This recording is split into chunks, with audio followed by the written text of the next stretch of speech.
আসসালামু আলাইকুম রহমতুল্লাহি ওবরাকাতু। সাইদ ইবনুল মুসাইয়িব রহিমাহুল্লাহ বলেন, সালমান ফার্সি ও আবদুল্লাহ ইবনু সালাম রাদিয়াল্লাহু আনহুমা একত্র হলেন। তাদের একজন অপরজনকে বললেন, আপনি যদি আমার আগেই আপনার রবের সঙ্গে সাক্ষাৎ করেন, তাহলে স্বপ্নযোগে আমার সাথে দেখা করে জানাবেন কেমন আছেন। আর আমি যদি আপনার আগে আমার রবের সাক্ষাতে চলে যাই, তাহলে আমি স্বপ্নযোগে আপনার সাথে দেখা করে জানাবো।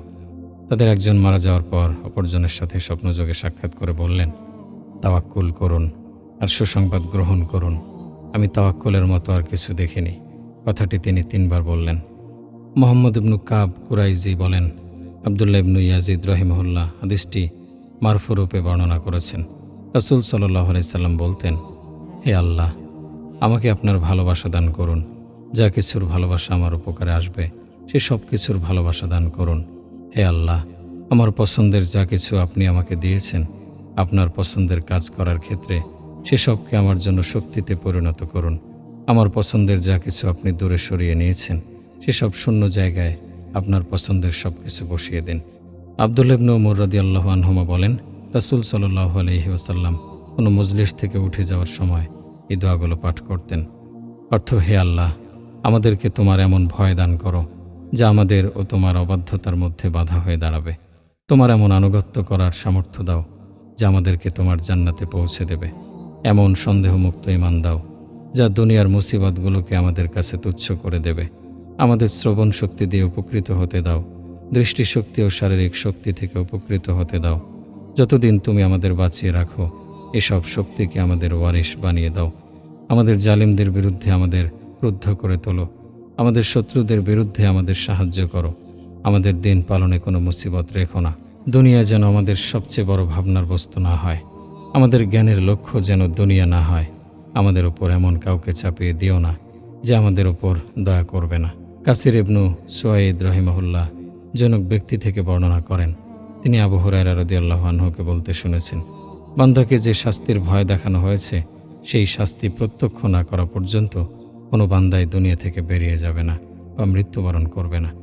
রবি ইবনু খুসাইম থেকে বর্ণিত, তিনি বলেন, আমার মৃত্যুর ব্যাপারে কাউকে টের পেতে দিও না। আমাকে আমার রবের কাছে গোপনে রেখে এসো। সাবি রহিমাহুল্লাহ থেকে বর্ণিত, তিনি বলেন, ওমর ইবনুল খাত্তাব রাদিয়াল্লাহু আনহু যখন আহত হলেন, তখন তার জন্য দুধ পাঠানো হলো। তিনি দুধ পান করলেন, কিন্তু জখম দিয়ে বেরিয়ে গেল। তিনি বললেন, আল্লাহু আকবার, আল্লাহু আকবার। তার পাশে যারা বসেছিলেন তারা তার প্রশংসা করতে শুরু করলেন। তখন তিনি বললেন, আমি দুনিয়াতে যেভাবে এসেছি সেভাবেই খালি হাতে বেরিয়ে যেতে চাই। বিশ্বের সব কিছুই যদি আজ আমার মালিকানায় থাকতো, তবে কবরের ভীতি থেকে বাঁচার জন্য আমি তা সাদগা করে দিতাম। আবদুল্লাহ ইবনু উমর রাদিয়াল্লাহু আনহুমা বলেছেন, উমর রাদিয়াল্লাহু আনহু এর মৃত্যু উপস্থিত হলে তিনি অজ্ঞান হয়ে পড়লেন। আমি তার মাথা উঠিয়ে কোলের ওপর রাখলাম। এরপর তার জ্ঞান ফিরে এলো। তিনি বললেন, আমার মাথাটা মাটিতে রাখো।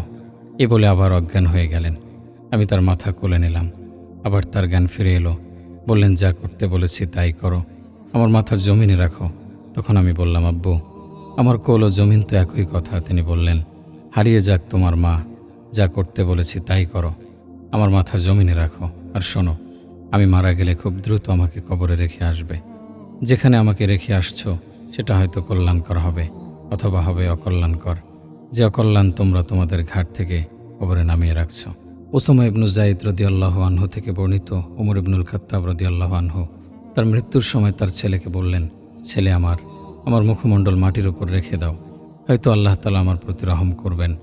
আবদুল্লাহ ইবনু উমর মাটি দিয়ে তার 2 গাল মুছে দিলেন। তারপর তিনি একেবারে হুঁশ হারিয়ে ফেললেন। ইবনু উমর বলেন, আমি তার মাথা কোলের ওপর রাখলাম। তখন তিনি হুঁশ ফিরে পেয়ে বললেন, আমার মুখমণ্ডল মাটির ওপর রেখে দাও, হয়তো আল্লাহ তাআলা আমাকে রহম করবেন। তারপর বললেন, ধ্বংস হোক ওমর, ধ্বংস হোক তার মা, যদি তাকে ক্ষমা না করা হয়। মামার বলেন, ইব্রাহিম নাখাই রহিমাহুল্লাহ মৃত্যুর সময় কাঁদতে শুরু করলেন। তাকে জিজ্ঞেস করা হলো, কাঁদছেন কেন? তিনি বললেন, আমি আল্লাহ তাআলার পক্ষ থেকে একজন দূতের অপেক্ষা করছি, যিনি আমাকে হয়তো জান্নাতের সংবাদ দেবেন, নয়তো জাহান্নামের। হাম্মাদ ইবনু সাইদ থেকে বর্ণিত, তিনি বলেন, যখন আবু আতিয়ার মৃত্যু উপস্থিত হলো, তিনি ভয় পেয়ে গেলেন। তাকে বলা হলো, আপনি মৃত্যুকে ভয় পাচ্ছেন? তিনি বললেন, পাবো না কেন? মৃত্যুই তো কিয়ামত। এরপর আমার অবস্থা কি হবে তা তো আমি জানি না। আবু নাওফাল থেকে বর্ণিত, তিনি বলেন, আমর ইবনুল আস রাদিয়াল্লাহু আনহু মৃত্যুশয্যায় গালে হাত রেখে বললেন, হে আল্লাহ, আপনি আমাদের যা কিছু নির্দেশ দিয়েছেন তা আমরা ছেড়ে দিয়েছি এবং যা কিছু থেকে নিষেধ করেছেন তা আমরা করে ফেলেছি। তাই আপনার ক্ষমা ছাড়া কোনো কিছুই আমাদের পক্ষে যথেষ্ট নয়। তিনি কথাগুলো বারবার বলছিলেন আর এই অবস্থাতে মৃত্যুবরণ করলেন। আব্দুর রহমান ইবনু শিমাশা বলেন, আমর ইবনুল আস রাদিয়াল্লাহু আনহু এর মৃত্যু উপস্থিত হলে তিনি কাঁদতে শুরু করলেন। তখন আবদুল্লাহ তাকে বললেন, কাঁদছেন কেন? মৃত্যুকে ভয় পাচ্ছেন নাকি? তিনি বললেন, আল্লাহর কসম, মৃত্যুকে ভয় পাচ্ছি না, কিন্তু মৃত্যুর পরে কি ঘটবে তার জন্য ভয় পাচ্ছি। আবদুল্লাহ তাকে বললেন, আপনি তো ভালো কাজ করতেন ও সত্য পথের ওপর অটল ছিলেন। তিনি তাকে রাসূল সাল্লাল্লাহু আলাইহি সাল্লামের সাহচর্য ও সামদেশ বিজয়ের কথা মনে করিয়ে দিলেন। তখন আমর ইবনুল আস রাদিয়াল্লাহু আনহু বললেন, আমি তো এক সময় এর চেয়েও বড় জিনিস ছেড়ে দিয়েছি, তা হলো লা ইলাহা ইল্লাল্লাহর সাক্ষ্য। ভালো করেই জানি যে আমি 3টি অবস্থায় ছিলাম।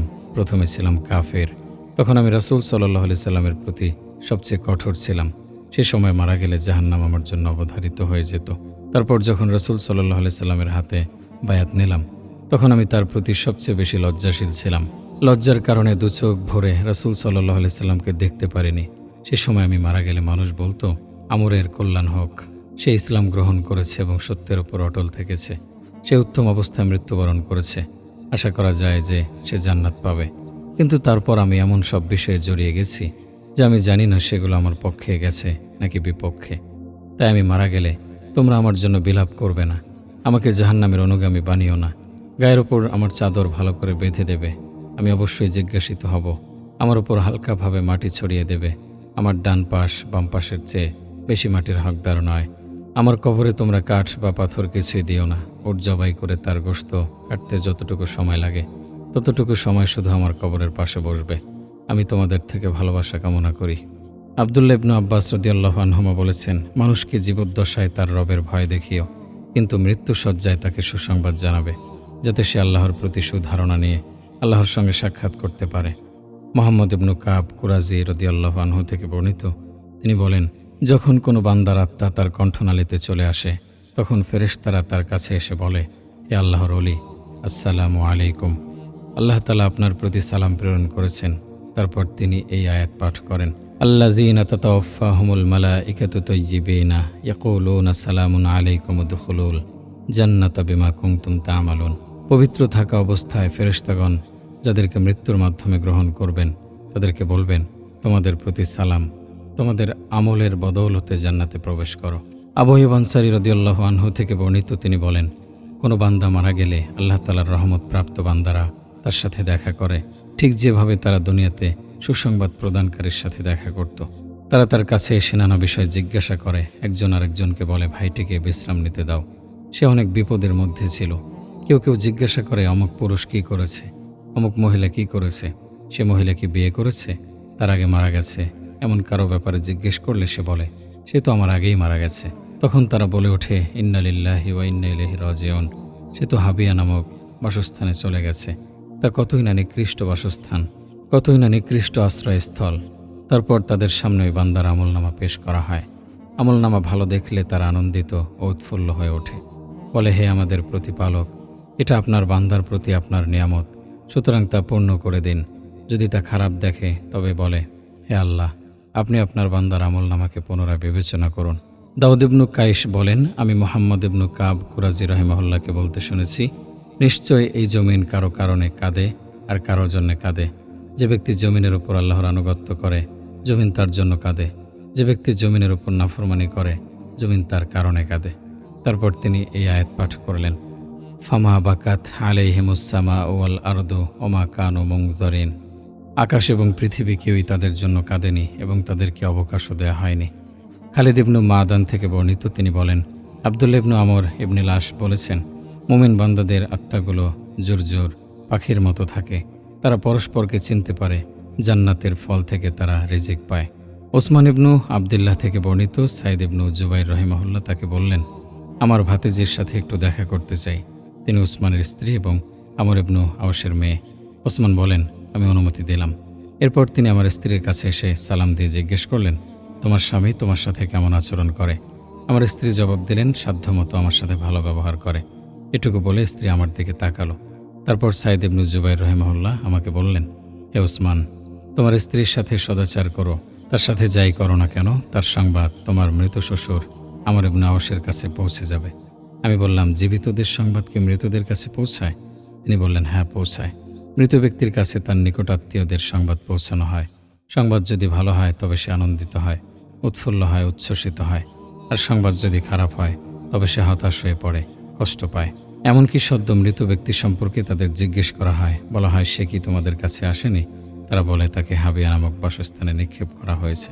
জাফর ইবনু হাইয়ান তার কিছু সঙ্গী থেকে বর্ণনা করেন, মুতাররিফ ইবনু আবদুল্লাহ ইবনু শিক্ষির রহিমাহুল্লাহ বলেছেন, রাত জেগে ইবাদত করার পর আত্মতৃপ্তি নিয়ে ভোরে জেগে ওঠার চেয়ে রাতের বেলা ঘুমানো এবং অনুতপ্ত হয়ে ভোরে জেগে ওঠা আমার কাছে উত্তম।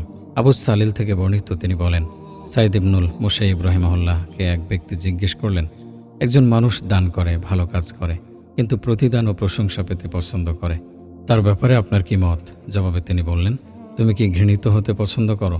আব্বাস ইবনু আব্দুল মুত্তালিব থেকে বর্ণিত, তিনি বলেন, রাসূল সাল্লাল্লাহু আলাইহি সাল্লাম বলেছেন, এই দিন বিজয়ী হবে, এমনকি সাগর সমুদ্র পেরিয়ে যাবে এবং আল্লাহর পথে মুজাহিদগণ ঘোড়া নিয়ে ঝাঁপিয়ে পড়বে। তারপর এমন জাতির আগমন ঘটবে যারা কোরআন পাঠ করবে। তারা যখন কোরআন পাঠ করবে বলবে, আমাদের চেয়ে ভালো কোরআন পাঠককারী আর কে আছে? আমাদের চেয়ে জ্ঞানী আর কে আছে? তারপর তিনি তার সাহাবীগণের দিকে তাকিয়ে জিজ্ঞেস করলেন, তোমরা কি ওই সব লোকের মধ্যে কোনো কল্যাণ দেখতে পাও? তারা বললেন, না। তিনি বললেন, তারা তোমাদের মতোই, তারাই উম্মতের অন্তর্ভুক্ত, তারাই হবে জাহান্নামের লাকড়ি। আব্দুল্লাহ ইবনু আমর রাদিয়াল্লাহু আনহুমা থেকে বর্ণিত, তিনি বলেন, রাসূল সাল্লাল্লাহু আলাইহি সাল্লাম বলেছেন, আমার উম্মতের অধিকাংশ মুনাফিক হলো কারীরা।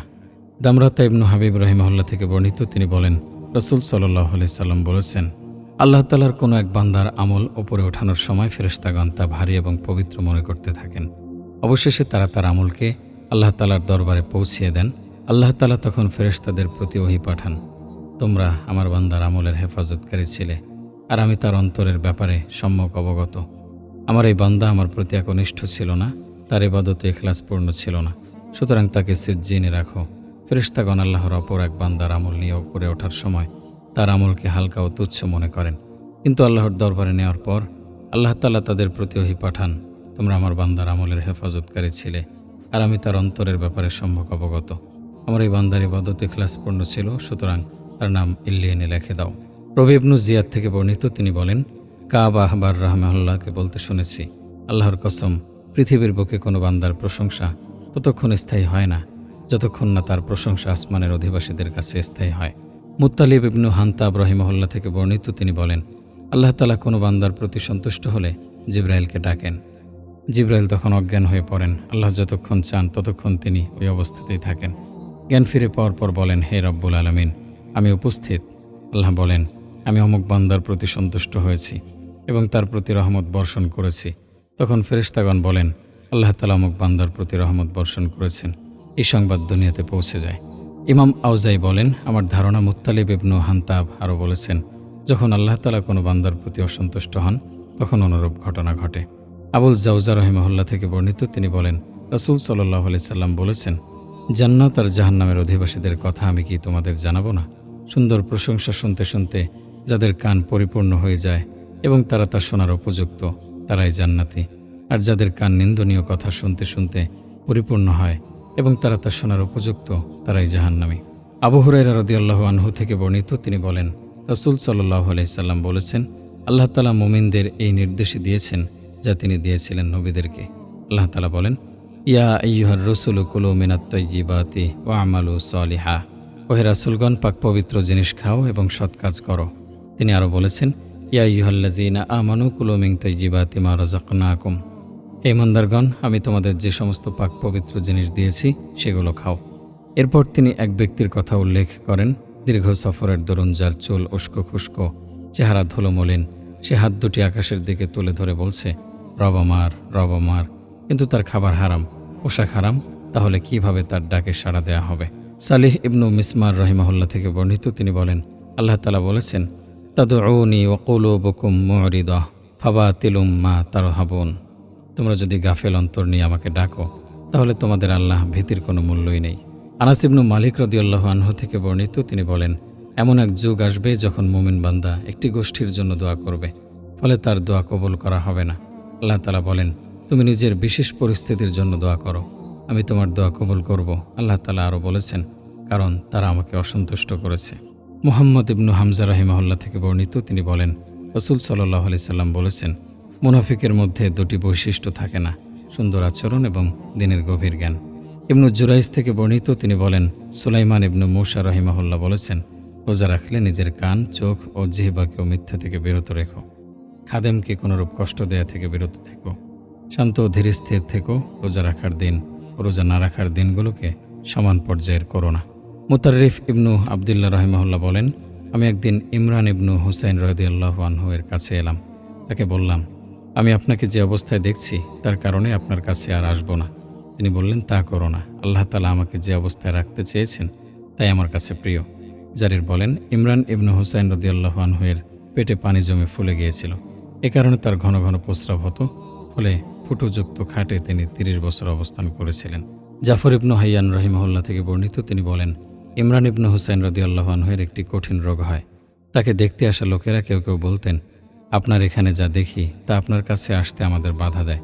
তিনি তখন বলতেন, তোমরা তা করো না। আল্লাহ তাআলার কাছে যা কিছু প্রিয় তাই আমার কাছে প্রিয়। আবু হাইয়ান তার পিতা থেকে বর্ণনা করেন, তিনি বলেন, আমি শামে এসে জিজ্ঞেস করলাম, সৈনিকদের মধ্যে কেউ কি অসুস্থ আছেন যাকে আমি দেখতে যেতে পারি? লোকেরা বলল, হ্যাঁ, একজন আছেন। তিনি হলেন সুয়াইদ হানজালি। আমি তার কাছে গেলাম। তার স্ত্রী স্বামীর উদ্দেশ্যে বলছিলেন, আপনার জন্য আমার পরিবার কোরবান হোক। আপনি কি খেতে চান, কি পান করতে চান? তবে ওখানে কাপড় ছাড়া যে অন্য কিছু আছে তা টেরই পেতাম না। আমি ভয় পেয়ে গেলাম। সোয়াইদ টের পেয়ে তার চেহারা থেকে কাপড় সরালেন। সোয়াইদ আমাকে বললেন, আমাকে এই অবস্থায় দেখে কষ্ট পেলেন নাকি? আমি বললাম, হ্যাঁ, অবশ্যই। যিনি ছাড়া আর কোনো ইলাহ নেই তার কসম। তিনি বললেন, কষ্ট পাবেন না। আমার নিতম্বের উপরিভাগের হাড় দুটো সরে গেছে। দীর্ঘদিন ধরে আমি উপর হওয়া ছাড়া শুতে পারি না। যার হাতে সোয়াইদের প্রাণ, তার কসম, নখের কাটা অংশ পরিমাণ যন্ত্রণা কমে গেল আমি আনন্দিত হব না। আবু হুরায়রা রাদিয়াল্লাহু আনহু থেকে বর্ণিত, রাসূল সাল্লাল্লাহু আলাইহি সাল্লাম বলেছেন, আল্লাহ তাআলা যার কল্যাণ চান সে বিপদ আপদে আক্রান্ত হয়। ইয়াদ ইবনু উকাবা রাহিমাহুল্লাহের এক ছেলে মারা গেল। যখন তিনি তার কবরে নামলেন, একজন ব্যক্তি তাকে বললেন, আল্লাহর কসম, সে তো ছিল সেনা দলের নেতা। তাকে আল্লাহর কাছ থেকে প্রতিদান পাওয়ার ওসিলা মনে করুন। তখন তিনি বললেন, অবশ্যই আমি তাকে ওসিলা মনে করি। গতকাল পর্যন্ত সে ছিল পার্থিব সৌন্দর্য, আর আজ সে ওসিলা পাওয়ার স্থায়ী সৎকর্ম। উমাইর ইবনু সাইফ খাওলানি থেকে বর্ণিত, তিনি আবু মুসলিম খাওলানিকে বলতে শুনেছেন, আমার কোনো সন্তানের জন্ম হওয়া, আল্লাহর মেহেরবানিতে তার ভালোভাবে বেড়ে ওঠা, তারপর যৌবনে উপনীত হওয়া এবং আমার কাছে বিস্ময়কর বস্তুতে পরিণত হওয়া, অতঃপর আল্লাহ তাআলা কর্তৃক তাকে উঠিয়ে নেয়া আমার কাছে দুনিয়া ও দুনিয়াতে যা কিছু আছে তার থেকে উত্তম। আব্দুর রহমান ইবনুল কাসিম রহিমাহুল্লাহ থেকে বর্ণিত, তিনি বলেন, রাসূল সাল্লাল্লাহু আলাইহি সাল্লাম বলেছেন, মুসলমানদেরকে যেন তাদের বিপদ আপদে সান্ত্বনা দেয়া হয়, আর আমার মৃত্যু হলো সবচেয়ে বড় বিপদ। আল্লাহ তাআলার বাণী, অবিয়াদ্দাত আইনাহু মিনাল হুজনি ফাহুয়া কাযিম। শোকে তার চোখ দুটি সাদা নিষ্প্রভ হয়ে গিয়েছিল এবং তিনি ছিলেন দুঃখ ভারাক্রান্ত। মামার আজদি বলেন, এই আয়াতটির ব্যাখ্যায় কাতাদা রাহিমাহুল্লাহ বলেন, ইউসুফ আলাইহিস সালাম দুঃখ যাতনা চেপে রেখেছিলেন এবং ভালো কথা ছাড়া কোনো কথা বলেননি। সুফাইয়া ইবনু মাতি রাহিমাহুল্লাহ থেকে বর্ণিত, তিনি বলেন, আমি একবার মদিনায় গেলাম। মসজিদে ঢুকে দেখলাম যে লোকজন এক ব্যক্তিকে ঘিরে সমবেত হয়েছে। জিজ্ঞেস করলাম, ইনি কে? লোকেরা বলল, ইনি আবু হুরায়রা। লোকেরা চলে যাওয়ার পর তার কাছে গিয়ে বললাম, আবু হুরায়রা, আপনি আমাকে এমন একটি হাদিস বর্ণনা করুন যা আপনি সরাসরি রাসূল সাল্লাল্লাহু আলাইহি সাল্লাম থেকে শুনেছেন, যা আর কেউ শোনেনি। আবু হুরায়রা রাদিয়াল্লাহু আনহু বললেন, হ্যাঁ, বলছি। অবশ্যই এমন একটি হাদিস বর্ণনা করব যা রাসূল সাল্লাল্লাহু আলাইহি সাল্লাম আমাকে বলেছেন এবং তার কেউ শোনেনি। এ কথা বলে তিনি অজ্ঞান হয়ে পড়লেন। কিছুক্ষণ পর জ্ঞান ফিরে পেয়ে বললেন, হ্যাঁ, বলছি। অবশ্যই এমন একটি হাদিস বর্ণনা করব যা রাসূল সাল্লাল্লাহু আলাইহি সাল্লাম আমাকেই বলেছেন এবং তার কোনো মানুষ শোনেনি। দ্বিতীয়বার তিনি অজ্ঞান হয়ে পড়লেন। কিছুক্ষণ পর জ্ঞান ফিরে পেয়ে বললেন, অবশ্যই এমন একটি হাদিস বর্ণনা করব যা রাসূল সাল্লাল্লাহু আলাইহি সাল্লাম আমাকেই বলেছেন এবং তার কোনো মানুষ শোনেনি।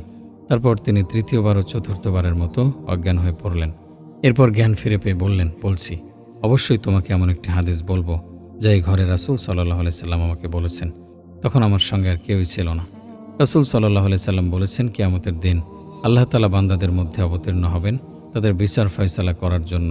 সেদিন প্রত্যেক উম্মতি থাকবে নতজানু। প্রথম যে ব্যক্তিকে ডাকা হবে সে হবে কোরআনের হাফেজ, কোরআনের জ্ঞানী। আল্লাহ বলবেন, আমি আমার রাসূলের উপর যা নাজিল করেছিলাম তোমাকে কি তার জ্ঞান দান করিনি? সে বলবে, রব আমার, যে অবশ্যই দিয়েছিলেন। আল্লাহ বলবেন, তুমি যে জ্ঞান লাভ করেছিলে সে অনুসারে কি আমল করেছিলে? কোরআনের হাফিজ বলবে, রব আমার, আমি তো রাত দিন কোরআন নিয়ে ব্যস্ত থেকেছি। তখন আল্লাহ বলবেন, তুমি মিথ্যা বলেছ। ফেরেশতাগণও বলবেন, তুমি মিথ্যা বলেছ।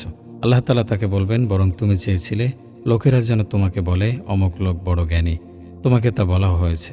তুমি যেতে পারো, আজ তোমার জন্য আমার কাছে কোনো প্রতিদান নেই। তারপর ধনাঢ্য ব্যক্তিকে ডাকা হবে। আল্লাহ তাআলা তাকে বলবেন, হে আমার বান্দা, আমি কি তোমাকে নিয়ামত দান করিনি, ধন সম্পদ দান করিনি, তোমাকে প্রাচুর্য দেইনি? সে বলবে, রব আমার, জি অবশ্যই দিয়েছেন।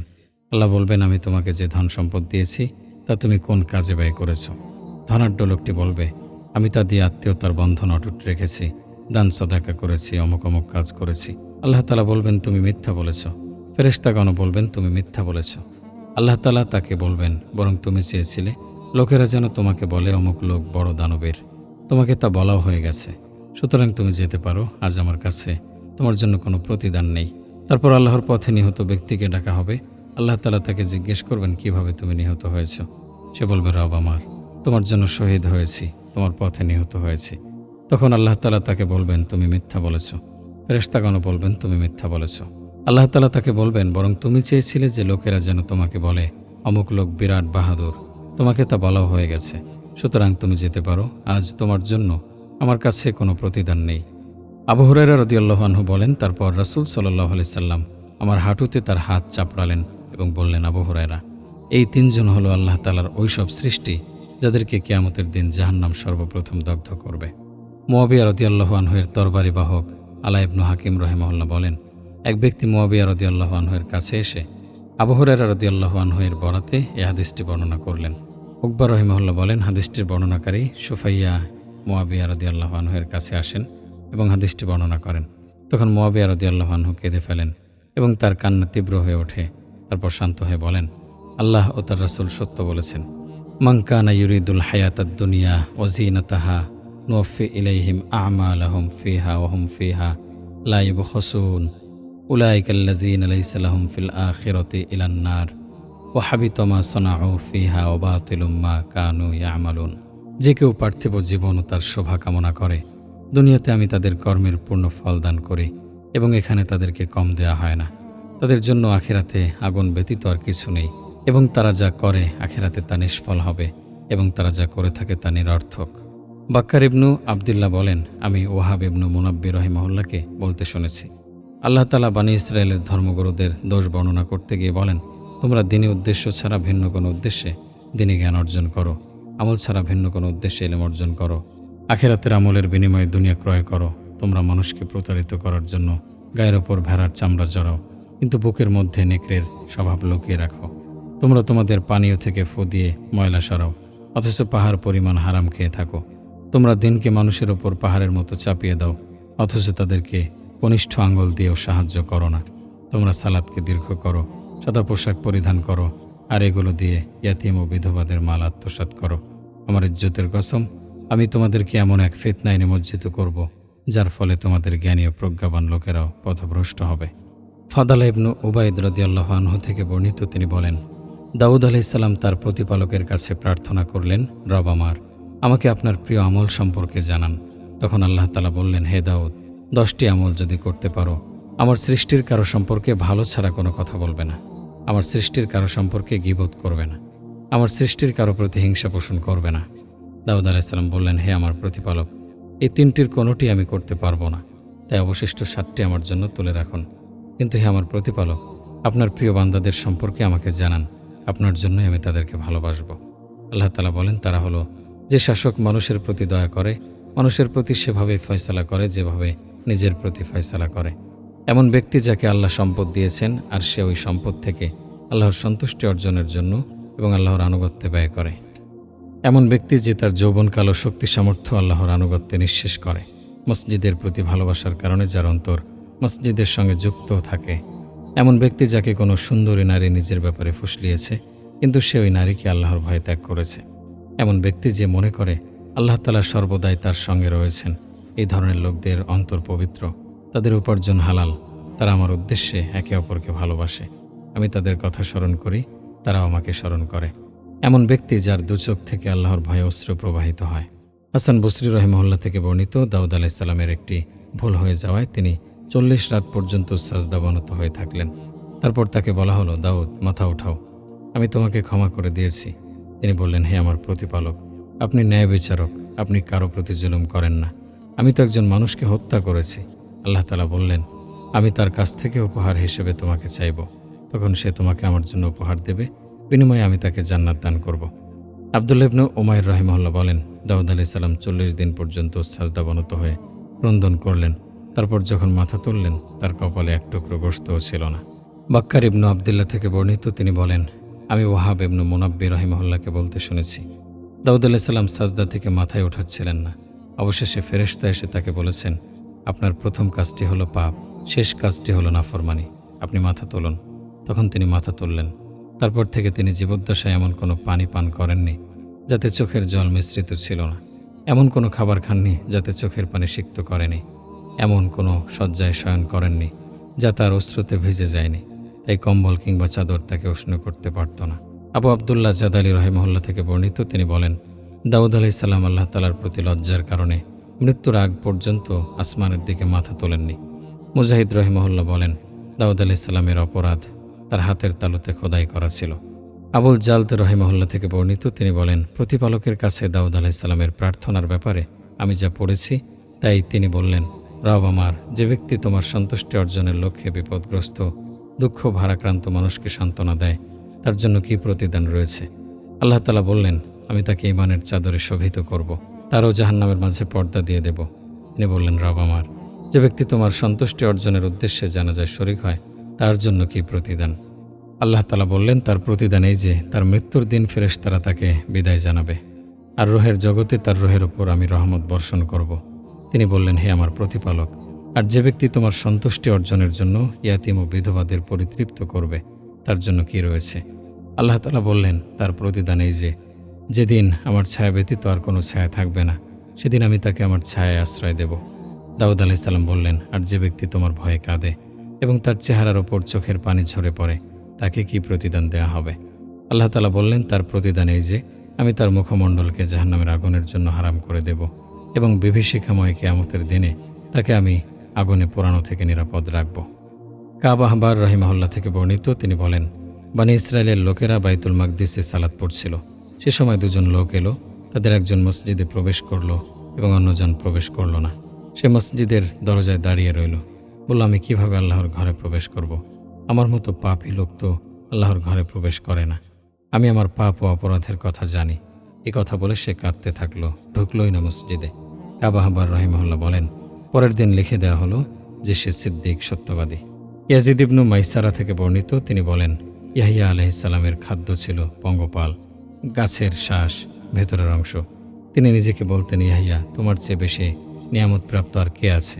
তোমার খাদ্য হলো পঙ্গপাল আর গাছের শ্বাস। আনাস ইবনু মালিক রাদিয়াল্লাহু আনহু থেকে বর্ণিত, রাসূল সাল্লাল্লাহু আলাইহি সাল্লাম বলেছেন, যখন রাতের খাবার সামনে চলে আসে এবং সালাতের ইকামতও দিয়ে দেওয়া হয়, তখন খাবার খেয়ে নাও। আবু উসমান নাহদি রাহিমাহুল্লাহ থেকে বর্ণিত, তিনি বলেন, এক ব্যক্তি রাসূল সাল্লাল্লাহু আলাইহি সাল্লামের কাছে এসে কিছু প্রশ্ন জিজ্ঞেস করল। রাসূল সাল্লাল্লাহু আলাইহি সাল্লাম তাকে বললেন, খাবার খাও তো? লোকটি বলল, হ্যাঁ খাই। তিনি জিজ্ঞেস করলেন, খাবার রান্নার সময় তার সাথে মশলা মিশিয়ে সুবাসিত করো? লোকটি বলল, জি। তিনি জিজ্ঞেস করলেন, পানীয় পান করো? লোকটি বলল, হ্যাঁ করি। তিনি জিজ্ঞেস করলেন, তোমরা কি সেই পানীয় পরিবেশন করো? পানিকে শীতল রাখো, পরিচ্ছন্ন রাখো এবং তাতে সুগন্ধি মেশাও? লোকটি বলল, জি। তিনি জিজ্ঞেস করলেন, এই দুটি জিনিসকে তুমি কি তোমার পেটে একত্র করেছ? লোকটি বলল, জি হ্যাঁ। তিনি জিজ্ঞেস করলেন, তাদের পরিণতি কি জানো? লোকটি বলল, আল্লাহ এবং তার রাসূলই ভালো জানেন। কথাটি সে 3 বার বলল। রাসূল সাল্লাল্লাহু আলাইহি সাল্লাম বললেন, দুনিয়ার স্বাভাবিক পরিণতি তাদের পরিণতি, অর্থাৎ শেষমেশ তারা দুর্গন্ধময় আবর্জনায় পরিণত হয়। বাড়ির পেছনে দাঁড়ালেই ওসবের দুর্গন্ধে নাকের ওপর হাত চেপে ধরতে হয়। মুস্তাওরিদ ইবনু সাদ্দাদ রাদিয়াল্লাহু আনহু থেকে বর্ণিত, তিনি বলেন, আমি রাসূল সাল্লাল্লাহু আলাইহি সাল্লামকে বলতে শুনেছি, তোমাদের কেউ সমুদ্রে আঙ্গুল ডুবিয়ে তুলে আনলে আঙ্গুলে যতটুকু পানি লেগে থাকে, আখিরাতের তুলনায় দুনিয়া ততটুকুই।